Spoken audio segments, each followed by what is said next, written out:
Hello प्यारे बच्चों, good morning. कैसे हैं आप सब? टॉप ऑफ द वर्ल्ड यानी बहुत को सभी बच्चे खुश हैं, स्वस्थ हैं। तो बेटा देखो, ये है हमारे कार्यपत्रक 24। तो सभी बच्चे वर्कशीट शुरू करने से पहले चैनल को सब्सक्राइब कर लीजिए, बेल आइकन को दबा लीजिए ताकि आगे आने वाली वीडियो का नोटिफिकेशन आपको तुरंत मिल जाए। तो ये है आज की हमारी वर्कशीट। आपको पता है हमें पहले क्या करना है। सबसे पहले विद्यार्थी का नाम, बच्चे अपना नाम लिखेंगे। यहाँ लिखेंगे कक्षा अध्यापक का नाम। ये हमारे कार्यपत्रक 24। क्या डेट है? 23 दिसंबर 2020। ये आज का हमारा विषय है विज्ञान। ये कक्षा 7 के बच्चों के लिए वर्कशीट है। यहाँ अपना सेक्शन लिखेंगे, ए, बी या सी, जो भी आपका सेक्शन हो। आज का हमारा जो टॉपिक है उसका नाम है घास खाने वाले जंतुओं में पाचन, यानी जो घास खाते हैं जंतु उसमें पाचन। तो शुरू करते हैं बेटा। कोमल, जो कक्षा 7 की एक विद्यार्थी है, एक दिन नज़दीक के पशुशाला में शैक्षिक भ्रमण पर गई थी। वहाँ उसने देखा कि गाय तथा भैंस आराम करते हुए भी अपना मुंह चलाए यानी जुगाली किए जा रहे थे। तो उससे बहुत आश्चर्य हुआ और फिर उसने कक्षा में अपने शिक्षिका से इसके बारे में पूछा। यानी जो गाय और भैंस हैं वो क्या करते रहते हैं? वो जुगाली करते रहते हैं। तो घास खाने वाले जंतु जैसे गाय तथा भैंस घास यानी भोजन को जल्दी जल्दी निगलकर अमाशय के एक अलग भाग में भंडारित कर लेते हैं। तो यहाँ आप देख सकते हो, जो ये वाला भाग है ये क्या है? ये अमाशय का भाग है। इसमें क्या करते हैं सभी जानवर, जो गाय और भैंस हैं जो घास खाती हैं, वो जल्दी जल्दी निगल लेते हैं और यहाँ पर अपना स्टोर कर लेते हैं। तो यह भाग रुमेन यानी प्रथम अमाशय कहलाता है। तो जो ये वाला भाग है हमारा, तो ये क्या कहलाता है? ये रुमेन कहलाता है। यहाँ पर भोजन का आंशिक पाचन होता है, यानी बहुत कम जो पाचन होता है वो होता है जिसे जुगाल कड कहते हैं। परंतु बाद में जंतु इसको छोटे पिंडकों के रूप में पुनः मुख में लेता है, जिससे वह चबाता रहता है। तो यानी जो जानवर होते हैं जैसे कि गाय हो गई, भैंस हो गई, जो घास खाते हैं, बैल हो गया, ठीक है, तो वो क्या करते हैं? वो अपना जितना भी जो भोजन होता है, जो घास होती है, वो निगल कर अमावस्या में इकट्ठा कर लेते हैं अपने।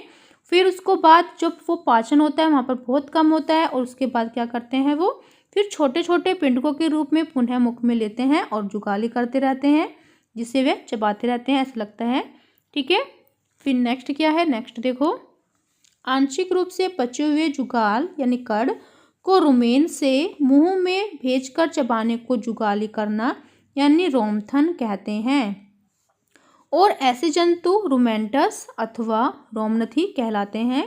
यानी जो ऐसे जंतु है जैसे गाय हो गई, भैंस हो गई, भेड़ हो गई, जो क्या करते हैं? जो घास खाते हैं, जैसे कि बैल हो गया, ठीक है, तो उनको क्या कहते हैं? रुमेंटस। फिर नेक्स्ट क्या है? घास में सेलुलोज की प्रचुरता होती है, जो एक प्रकार का कार्बोहाइड्रेट्स है। रुमेंटस में क्षुद्रांत्र एवं बृहदांत्र के बीच एक थैलोनुमा बड़ी संरचना होती है, जिसे अंधनाल कहते हैं। भोजन के सेलुलोज का पाचन यहाँ पर कुछ जीवाणुओं द्वारा किया जाता है, जो मनुष्य के आहार नाल में अनुपस्थित होते हैं। यानी जो जो क्या होते हैं? जंतु होते हैं, जो उनकी आहार नाल होती है उसमें क्या होते हैं? जीवाणु होते हैं। लेकिन जो मनुष्य है उनके आहार नल में क्या होता है? वो अनुपस्थित, यानी वो नहीं होते। तो देखो यहाँ पर क्या हुआ, अब मैं समझ गया कि मनुष्य मवेशियों की तरह यानी जानवरों की तरह सेलुलोज को क्यों नहीं पचा सकते, क्योंकि क्या होता है? उसमें जीवाणु नहीं होते जो उसको पाचन कर सके। फिर नेक्स्ट क्या है प्रश्न, रुमेन किसे कहते हैं? आज का हमारा प्रश्न 1, रुमेन किसे कहते हैं? तो ये अभी हमने पढ़ा था। देखो यहाँ पर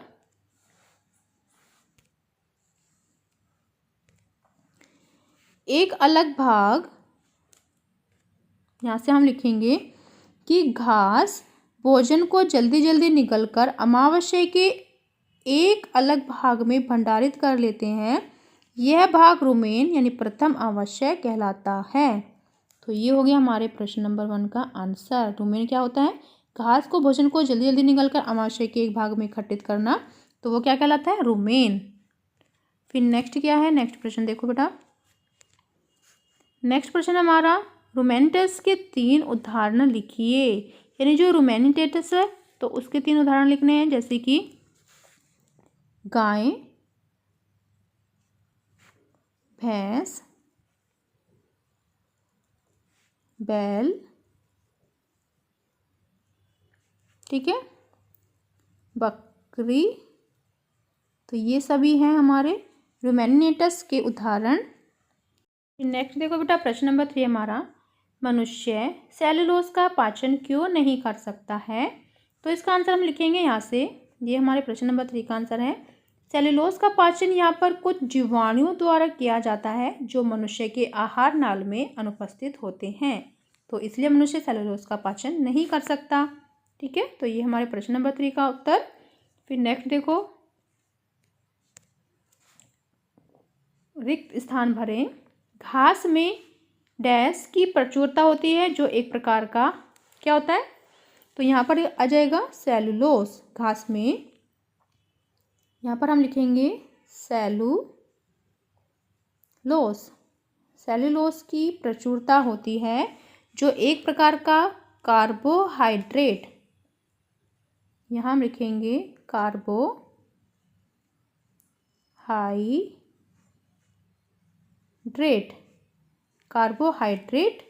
फिर जंतु जो जुगाली करते हैं उसको क्या कहते हैं?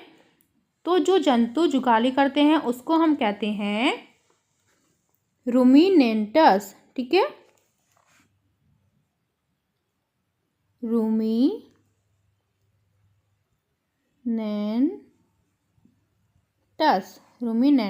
तो ये हमारा आंसर हो जाएगा। फिर नेक्स्ट क्या है? नेक्स्ट देखो, नेक्स्ट है कोविड के संदर्भ में उचित व्यवहार संबंधी संदेश। कोविड-19 के विरुद्ध लड़ाई में सुरक्षित रहने के लिए मास्क पहने। तो ये थी आज की हमारी वर्कशीट। सभी बच्चे इसका रिप्लाई करेंगे। मिलते हैं कल नई वर्कशीट के साथ। आपका दिन शुभ हो। Have a nice day. Bye bye बेटा। वीडियो को लाइक कीजिए, सभी दोस्तों के साथ शेयर कीजिए। Thank you.